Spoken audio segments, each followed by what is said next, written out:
Let me try this one more time. I have no idea why this is occurring. Okay, so let's continue on with the hair. All right, we have the hair follicle, and I've likened that to a pair of pants or a pant leg that's covering your actual leg. And so the pants will act as the hair follicle while your leg is going to be the actual hair itself, or the pilus there. Okay, so it covers the actual hair itself, and there's two parts to it. All right, the outer covering is going to be made up of connective tissue, and actually that comes from the dermis. So during development, that outer connective tissue root sheath actually comes from the dermis, whereas the inner portion, right, which is made up of epithelial tissue, all right, that is made up, that comes from the epidermis. And so what attaches to the connective tissue root sheath, the outer portion, is a muscle, a smooth muscle, which is called the erector pili muscle. And it's this muscle, when it contracts, that causes you the goosebumps. Part of that can be from a sympathetic response. It's a nervous system response from excitement, nervousness, whatever. Okay. And it can also be if you get cold, all right, these goosebumps will appear because what it'll do is it'll extend the hair follicle, but it helps to trap heat. The hair will help to trap heat against your skin to keep you warm. All right, so some of the functions of hair include protection, right? It'll protect you from, especially if you're a light-skinned individual, from sunburn. In some cases, injury, if something brushes the top of your scalp, if you have hair there, all right, the hair can protect that. All right, also, you'll learn in other chapters here, especially when we get to the respiratory system, when you're, I can't remember if that's chapter 19, but that in 211, you'll learn how you'll have hair, all right, like in your nose, for example, that's going to help to trap particles, okay, as you're breathing things in, so it protects your respiratory system from certain physical assaults. Heat retention, you see the previous slides, the goosebumps. Also, on the top of your head, right, longer hair, thicker hair will help to hold heat against your scalp. All right, sensory reception. I've mentioned this before because the hair root can actually detect light touch. For example, if someone brushes by you, just brushes the hair, or if the wind kind of moves your hair around, that will stimulate these nerve plexuses around the root of the hair. Visual identification. Older people produce less melanin, so the coloration of the hair will either appear to be white if there's no melanin content in the hair, or gray if there's reduced melanin content. Facial expression, okay, is very helpful. For example, when people are expressing confusion, they might raise their eyebrows. All right, and then of course we have our chemical dispersal of our pheromones. All right, as we start to mature and go through puberty, our pheromones get excreted onto the hair, and it dries on the hair, and then it will be dispersed into the air there. Hair color. What makes hair color? Okay, melanin. Melanin makes the hair color. And as we get older, all right, just like with most things in our body and systems, things slow down. Okay, well, our melanin production decreases. And as a result of decreased melanin, we'll see gray hair. Whereas when you see folks with white hair, that means that the melanin production has stopped. So for someone like myself, and someone told me this, I don't know if it's 100% true, but I am a ginger. And so gingers, a true ginger, from what someone was telling me, is that they don't get gray hair. And for me, I can speak from experience. When I do have a beard, I don't have gray hair in my beard, but I do have white hairs in my beard. So basically, my hair they're quitters. They just quit on me. So during, all right, the lifetime of a hair, all right, you'll notice, and again, this can vary from person to person depending on the amount of nourishment that they have, but on average, your hair will grow 1/3 of a millimeter per day. It's not very much, but it still does. Okay, so the hair on the top of your head is growing actively, and it'll progress to about 1/3 of a millimeter. And this will go on for a number of years. All right, then after a number of years, okay, now some folks, again, it varies. There's no 100% there, okay? It'll go into a dormant stage for a short period of time. Then eventually that hair gets pushed out, and then it gets replaced by a new hair. And we'll see that whole process start over. So our 3 phases here of growth are going to be the anagen phase, which is the active growth period, the catagen, that's where we see a brief, all right, regression. And then our telogen, which is the resting phase, and that's when we get the arrest, where the hair stops growing. On average, okay, some more than others, right? 10 to 100 hairs are lost, right, per day.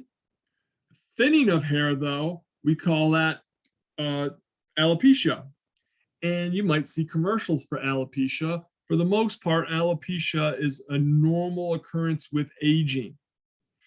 And in some cases, though, it won't be associated with aging. There might be a genetic component attached to it, or again, some sort of environmental component. Again, if there's decreased nourishment going on, you're not getting enough nutrients, okay? And so in certain situations, we'll see, all right, in women, for example, a bunch of hair loss occurring on the scalp. And you'll notice that their hair will start to thin out, and you can see parts of the scalp underneath. And this thinning, this diffuse hair loss, predominantly is going to occur either from drugs, right? Usually is the number one cause for that, especially at an early age.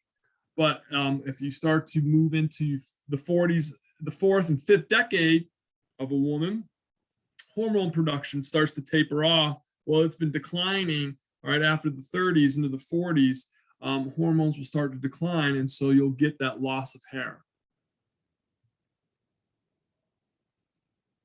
After babies, yeah, that's right. I think we mentioned that before. Yeah. And then, of course, if you're a man, okay, genetically, several men are prone to male pattern baldness, and that's where you'll have hair on the side of your head, and on the back of your head will remain, right? But you'll start to see a thinning out and then a gradual loss of hair on the top of the head, which is referred to as the crown. Okay, again, genetics play a role in that, but also hormones. And then our hirsutism, okay, that excessive male pattern of hairiness, right? That is something that you can see in women, all right, in which they'll get an overgrowth of hair. And it can be from hormone issues. I mentioned this before, that polycystic ovarian syndrome, in which part of that condition, you can have hirsutism, but a helpful way to treat that is just birth control. Estrogen and progesterone helps to counteract that. All right, so the last epidermal derivative structure that I want to talk about are the exocrine glands of the skin, okay? So we learned about the 3 types of glands that you have when we're dealing with exocrine glands: merocrine, apricorn, and the holocrine. So our sweat glands are going to be made up of the merocrine and apricorn, and sebaceous glands are made up of the holocrine glands. And so the glands, when we're discussing merocrine and apricorn, are going to be what we call coiled tubular glands. So normally a tubular gland looks like this.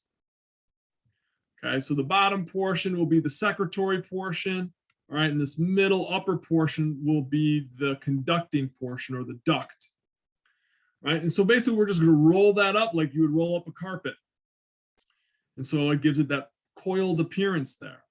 So the secretory portion, the acini end there, that's going to have the cells that produce the secretions, And then we've got these specialized cells called myoepithelial cells. Myo stands for muscle. So these are a special type of cell that have muscle tissue-like activity. They'll contract and relax. And basically what that will do is that will help in the secretion process. All right, so we have the secretory portion that's going to make the secretions. The conducting portion of the duct is going to transmit the secretions to the surface of the skin. And where the duct opens up onto the surface of the skin, we refer to that as the sweat pore. All right, so let's talk about the sweat glands, the Merocrine and Apricorn gland. Like I mentioned before, they are coiled tubular glands. All right, and so they'll have the coiled tubular secretory portion that is going to secrete its contents into the sweat gland duct, which will carry those secretions to the surface of the epithelium and release that material, all right, onto the epithelial surface through the sweat pore. And in this situation, you should know this, okay, these glands are going to be controlled by your sympathetic nervous system. So that's the fight or flight part of your nervous system. Okay, when you do any type of exercise, you're going to be activating the sympathetic nervous system, and that will stimulate, okay, these sweat glands to produce sweat to help cool you down. So our Merocrine glands, most numerous type of gland. All right, we talked about these type of glands because they're going to produce their secretion by that process of exocytosis. And so those little secretory vesicles will fuse with the plasma membrane on the apical surface of the cell, and they'll discharge the secretions, all right, into, all right, the duct. Now, the majority of these secretions is going to be water. In fact, 99% of it will be water. The other 1% is going to include, all right, electrolytes, which will be like sodium, potassium, magnesium, phosphate. All right, then we'll have certain metabolites that will be produced in the sweat gland. And then, of course, the cellular waste, which would be like urea, which is like a diluted version of your urine. And so these glands play a huge role in temperature control, thermal regulation. And so as that fluid is excreted onto the surface of your skin, it evaporates off the surface of your skin, giving you that cooling sensation. Right. So this is a great way for us to, one, if you have a lot of water in your body, it's a great way to get rid of some of that water. And if you have an excess of certain electrolytes, it's another great way to get rid of those electrolytes. Okay, so it helps us to dilute certain harmful chemicals. And also, these glands have, all right, antibacterial properties. So it helps to destroy or kill off some of that bacteria that has decided to take residence up on your skin. The next type of sweat gland is going to be the apicrine gland. Again, it's a coiled tubular gland, but these glands, and I always think of apicrine, A, and then I think of axilla, which is your armpit.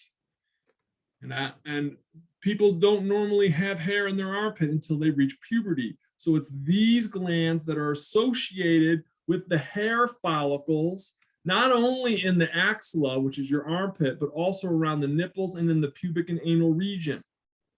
So these glands will produce their secretions through exocytosis, same way as the Merocrine, but when these secretory vesicles fuse with the plasma membrane on the apical surface of the cell, all right, the cell itself will pinch off the whole apical plasma membrane, and that will become part of its secretion.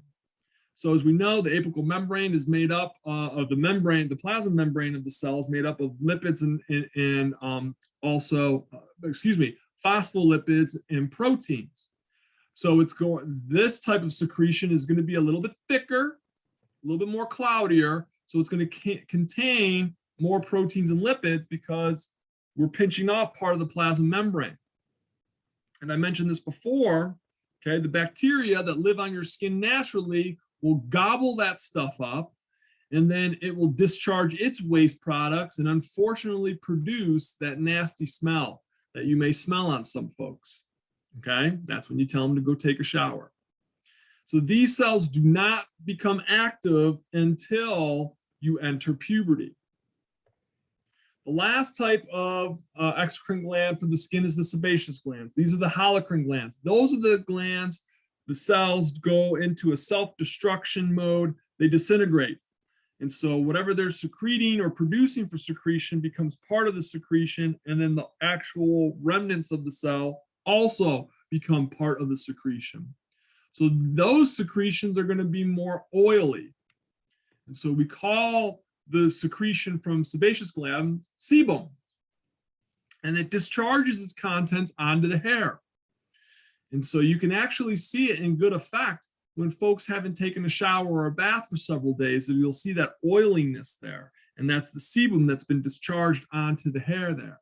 But it's great because, yes, it acts as a lubricant, but again, it's another way for us to kill off bacteria, which could be a problem. Again, these glands don't become active until puberty, and their secretion is stimulated by hormones, but especially the male sex hormones. That's why you'll see sebaceous glands a little bit more active in males in puberty than in females. All right, we also have some other glands here of the integument, the ceruminous glands. That's the glands in your ears, all right, that are going to produce earwax, cerumen. It's waterproofing, okay?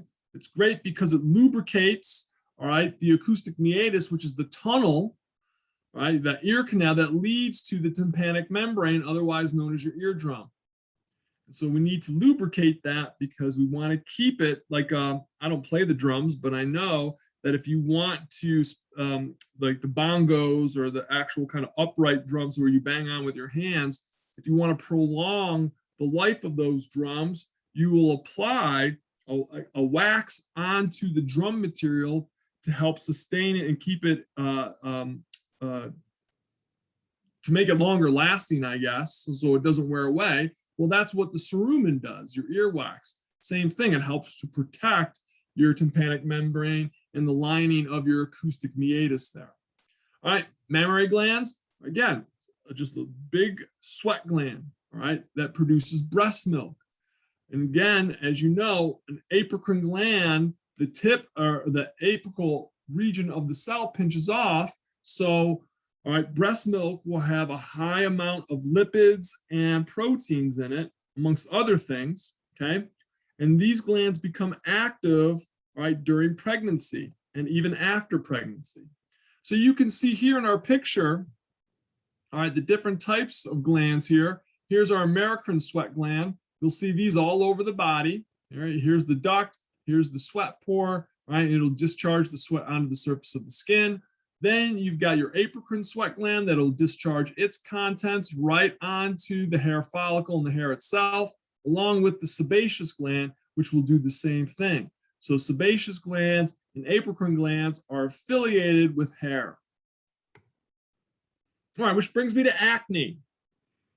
Okay, for some of you, it might have been a long time ago. I know it was for me, but I have a son that's 14 years old and he's dealing with acne. And so, all right, acne occurs when those sebaceous gland ducts get plugged up. And you'll see, unfortunately, all right, because these glands were not working before and they were inactive prior to puberty, there's virtually no acne. And then once puberty engages and those glands become active, all right, when they become plugged up, they make a great breeding ground for certain types of bacteria to get in there and infiltrate the area and cause these issues going on. So you can see, all right, products like benzoyl peroxide and salicylic acid, that's like Oxy-10, I can't remember the other, Stridex.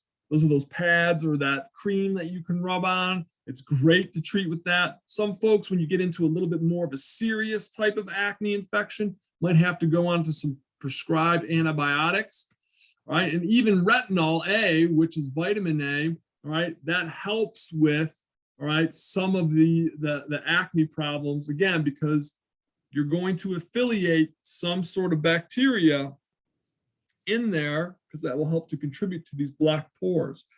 Or black ducts.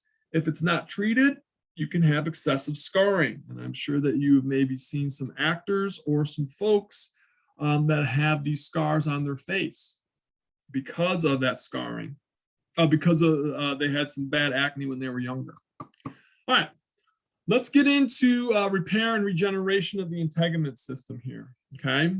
And this is important, and I haven't talked about this before, or have I? I think I have. No, I have not talked about it with you. So when tissue is damaged, okay, it can be repaired in one of two ways, right? You have regeneration and fibrosis. Now, the first one, regeneration, that's ideal. That's what we would prefer to have because, all right, we'll replace the damaged or dead cells with the exact same type of cell type, same material and everything. And when we do that, we will restore that organ function. Okay, that's good. Now, the other type is fibrosis. And this is where you start to hear things like scar tissue. So when that tissue is damaged, what happens with fibrosis is, all right, scar tissue is produced and it fills in that damaged area. Okay, what is scar tissue? It's predominantly collagen.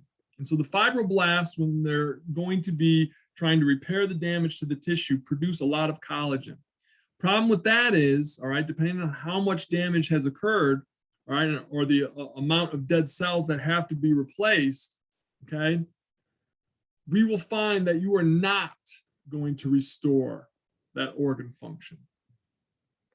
So that's the difference between regeneration and fibrosis. Let's walk you through what happens when you have wounds that get that undergo that healing process.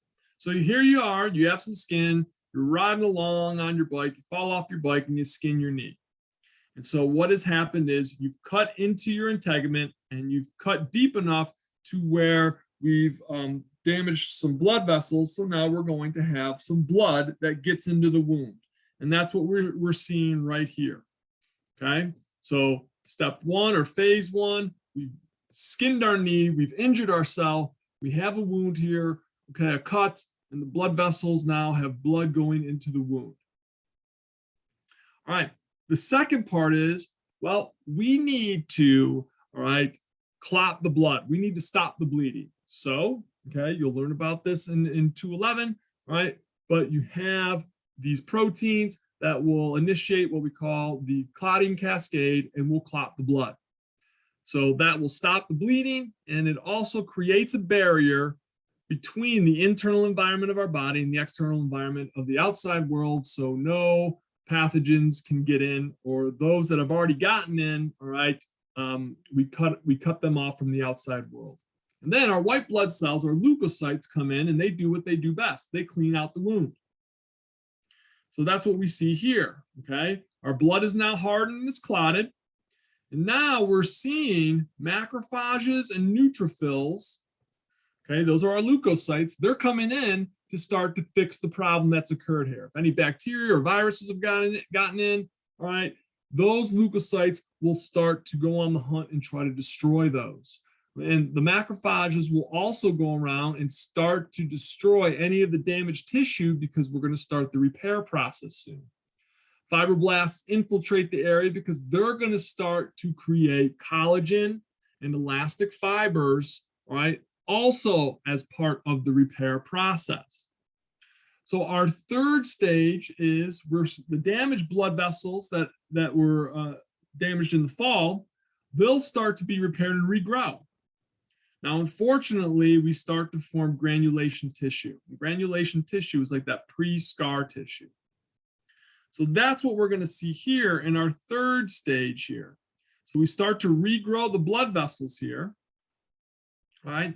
Our macrophages stick around because they're going to start to continue to clean up damaged tissues, right? And of course, if there's any pathogens in there, it's going to go and take care of those. And you can see how we're starting to work our way up from the inside up towards the superficial area, towards the epidermis here. And that's what we're doing. We're starting to form that granulation tissue, that pre-scar tissue. All right, so we have our fibroblasts in there doing their thing. Okay, they're starting to build that collagen to replace that damaged tissue that was in that area there. And then finally, our fourth stage is, all right, lastly, the epidermis, that epithelium is going to regenerate. And as that's occurring, we start to get our fibrotic or scar tissue formation down in the dermis here. And that's what we're seeing here on this last picture there. Okay, so you notice here, we've regenerated our epithelium.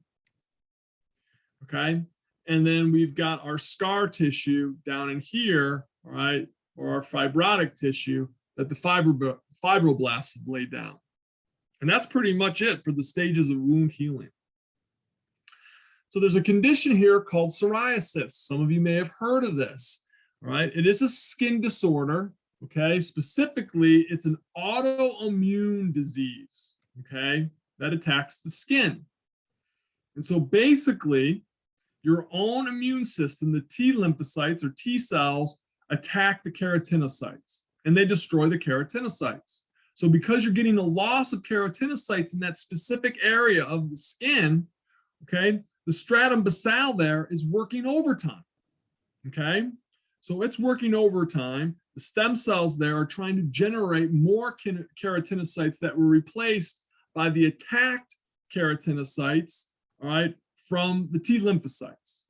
So you're making an area where we have this huge overgrowth of new skin cells. So on the outside, you'll see folks that will have this like these patches of like this white scaly skin on the epidermis here. Problem is, all right, the skin here will cause horrible itching, pain, and in some cases it'll start to crack. So there are drugs that we use, okay? Corticosteroids are wonderful for that, okay, because they suppress the immune response, right? But they also help to decrease inflammation in those areas. Ultraviolet light radiation will help too, right? And then there's a plethora of medications. You've probably seen them on TV. I can't remember one of I see it all the time, all these people that are going out to dinner or doing things with their friends at the park that have psoriasis, and they're very thankful for the medication. I can't remember the name of it, but there's a plethora of medication that's out there that you can use. All right, burns. Let's talk about burns. Okay, if you're fortunate enough that you've never experienced a significant burn, that's great. Okay, but about every year I experience a first-degree burn. All right, but let's talk about burns in general. Okay, so what causes burns? Heat, radiation, chemicals, sunlight, and electrical shock. All right, so there's a series of burns, and if you've ever worked in some workspace and when you get hired on, a lot of these places will make you watch this OSHA video, all right, that explains what to do in the event of a chemical burn or a heat burn or an electrical burn if you're working with certain items there that are of danger to you. Okay, so when a burn occurs, okay, and if it's significant enough, there's things that medical personnel have to be worried about. A lot of it, the two big things, if it's a very severe burn, that medical personnel are concerned about is fluid loss, dehydration, and infection.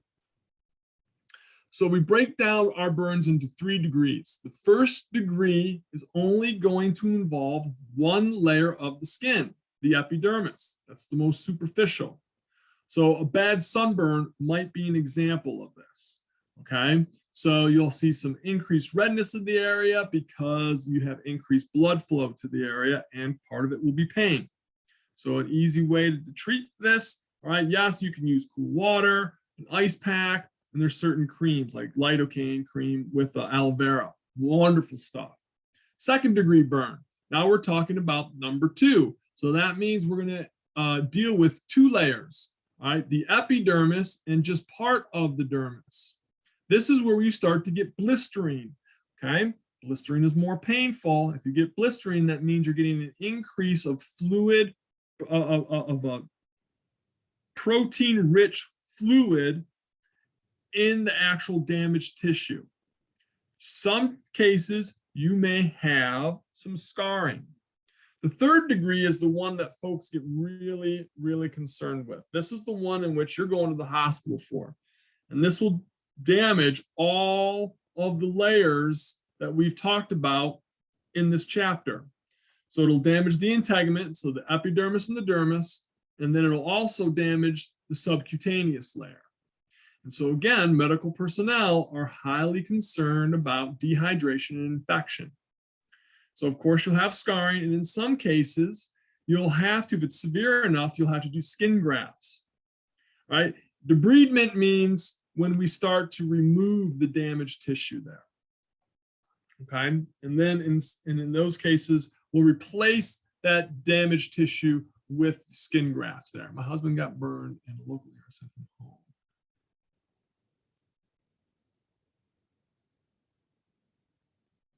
Yeah. I mean, I'm surprised that they sent him home unless, again, it depends on what type of burn it was. Was it a chemical burn? How did he get burnt?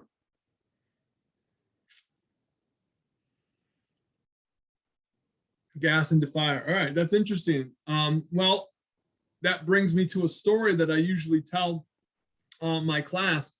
A good friend of mine, his father had a significant experience in regards to, he was messing around with, I think it was acetone. It was some sort of flammable liquid in his garage. And apparently some of it got on his clothes. He didn't really think much of it.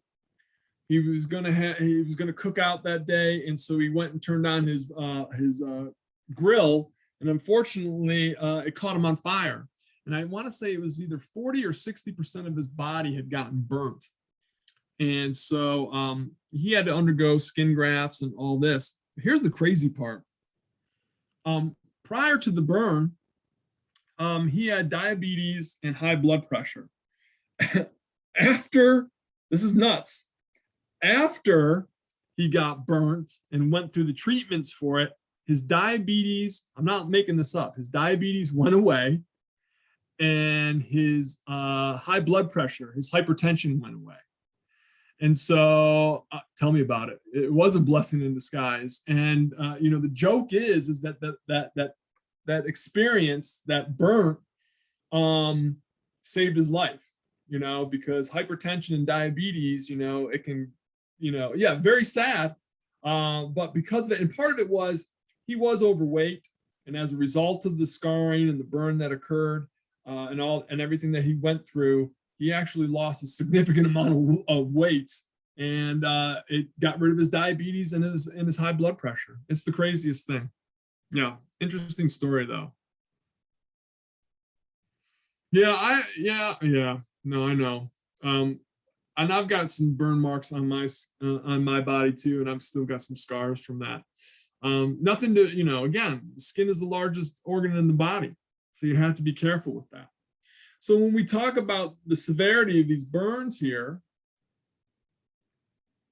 you like the smell of the medicine?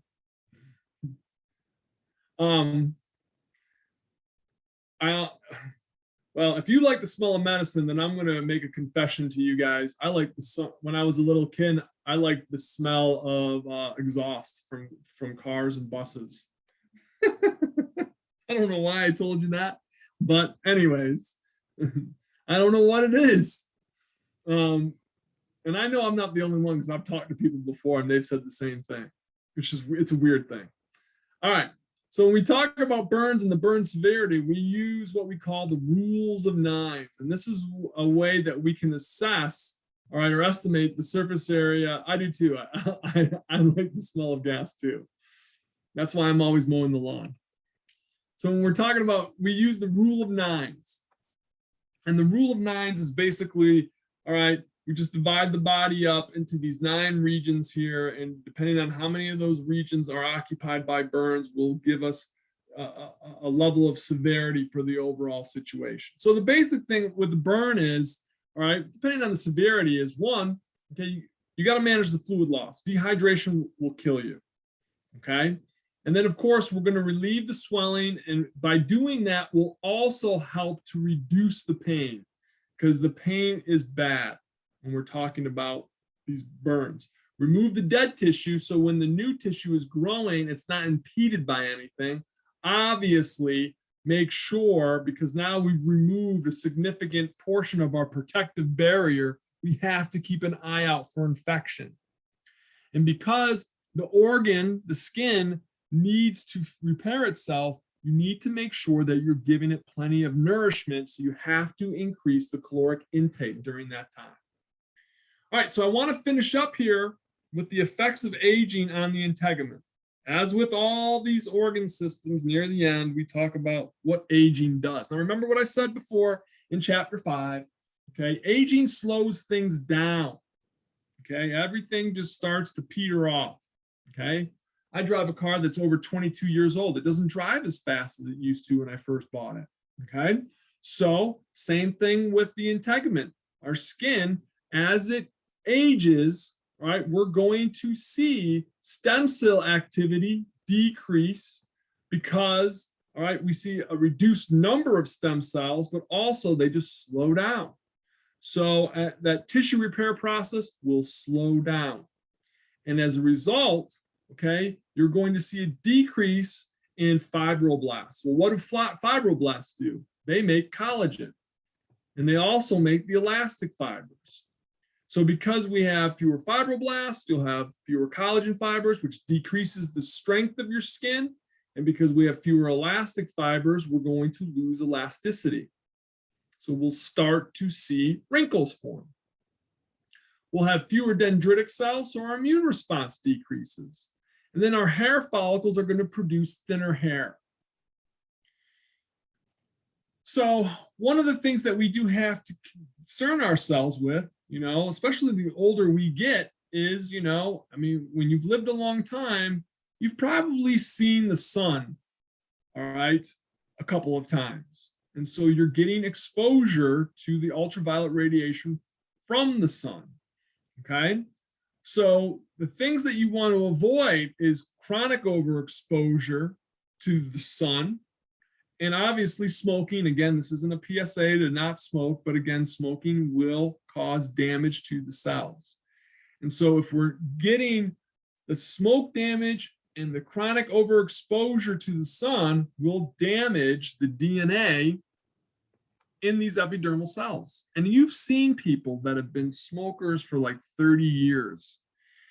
And you're going to see them, you're like, oh, all right, that guy looks like he's about 60 years old when he's about in his early 50s or in his late 40s, right? Because it does accelerate the aging process. And it makes you more prone to the most common type of cancer, skin cancer. All right, now skin cancer will usually appear on areas that are exposed to the sun more frequently, so on the head and the neck.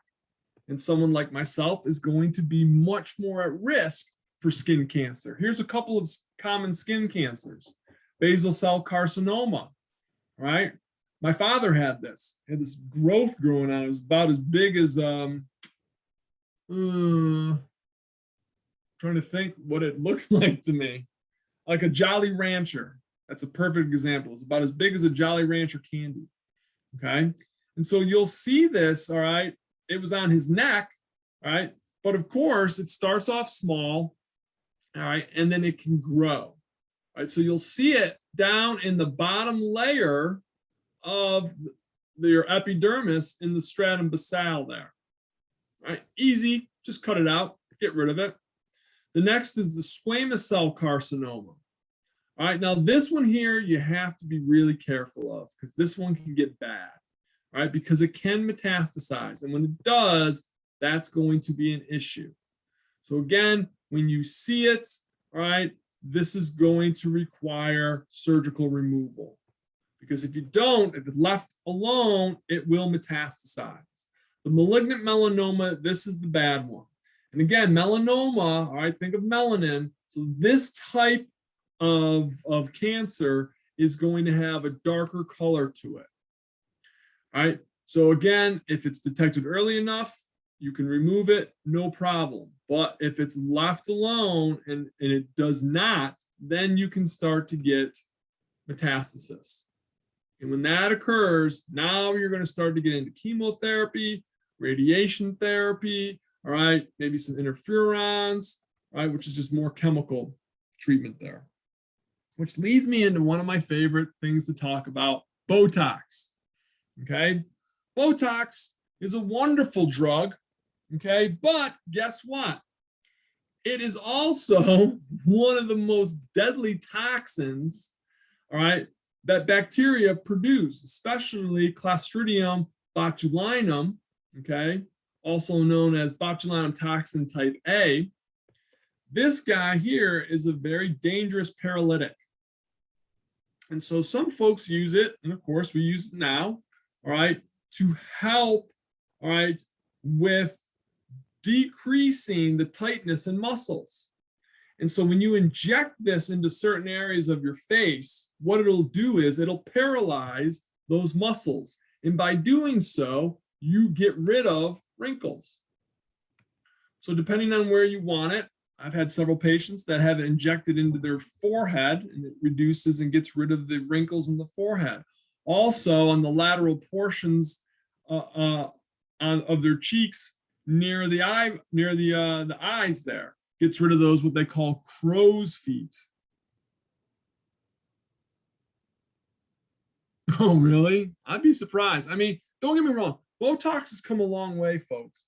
I used to be very anti-Botox, but I had a patient who literally had a really bad muscle spasms in their neck, to the point where their neck, no lie, where their head almost rested on their shoulder all the time. So we treated for several months, and we got them, I would say, almost 80% back to normal. They had about a 20-degree tilt to their head. And so once she went in and started getting Botox injections into the muscles of her neck there, she looked normal. You would never have known that she had a condition called cervical torticollis. And I mean, I'm not lying to you, it was so bad, her head pretty much was against her shoulder. And so it was great. Problem is with Botox, it's temporary, doesn't last long, okay?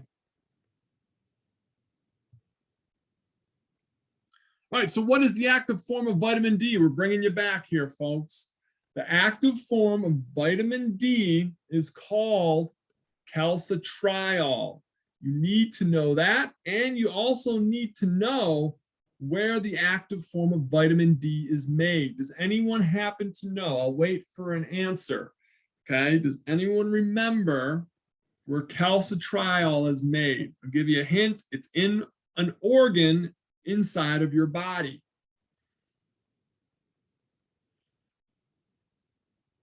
Calcitriol is made, that's right, okay, Christina, that's great. Liver or kidney, it's made in the kidney.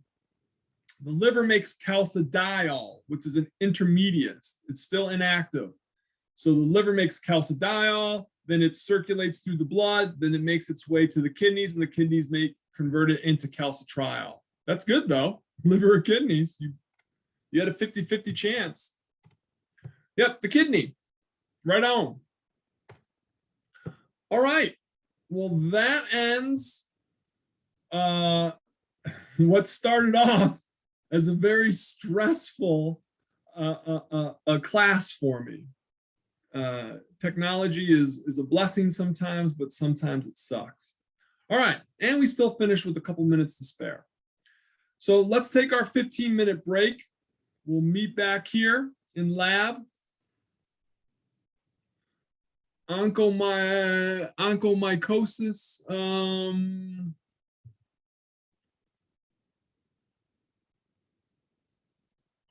You've been doing some research on some different nail disorders. Okay. I would have to look that one up. Onchoclose. I have no idea what that is, but if I Google that, I'll have to look that up. Is that some sort of infection?